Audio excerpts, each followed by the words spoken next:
میلاد النبی صلی اللہ علیہ وسلم منانے کا طریقہ۔ حضرت ابو قتادہ رضی اللہ تعالیٰ عنہ سے روایت ہے کہ حضرت صلی اللہ علیہ وسلم سے پیر کے دن پابندی سے روزہ رکھنے سے متعلق دریافت کیا گیا کہ آپ صلی اللہ علیہ وسلم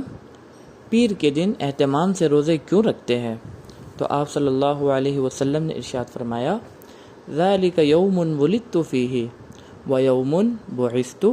أَوْ أُنزِلَ عَلَيَّ فِيهِ، یعنی یہ وہ دن ہے جس میں میری ولادت باسعادت ہوئی اور اس میں میری بعثت ہوئی اور مجھ پر وحی نازل کی گئی۔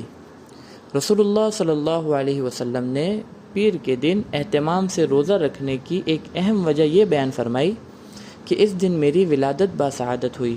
اور اسی دن مجھے شرف نبوت سے مشرف کیا گیا،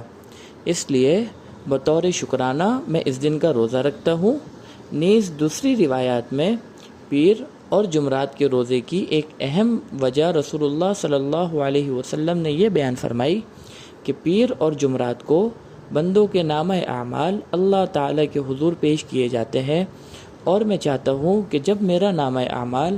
بارگاہ خداوندی میں پیش ہو تو میں روزے سے ہوں، لہٰذا تعصب سے بالاتر ہو کر انصاف کی نظر سے دیکھیں کہ رسول اللہ صلی اللہ علیہ وسلم نے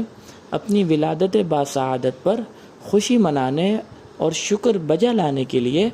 سال میں صرف ایک دن یعنی 12 ربیع الاول کا انتخاب نہیں فرمایا، بلکہ سال میں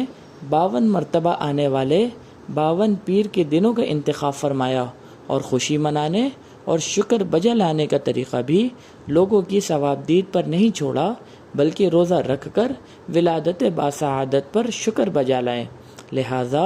ولادت باسعادت پر خوشی کا اظہار اور شکر بجا لانے کا درست طریقہ یہ ہے کہ پورے سال پیر کے دن روزے رکھنے کا اہتمام کیا جائے۔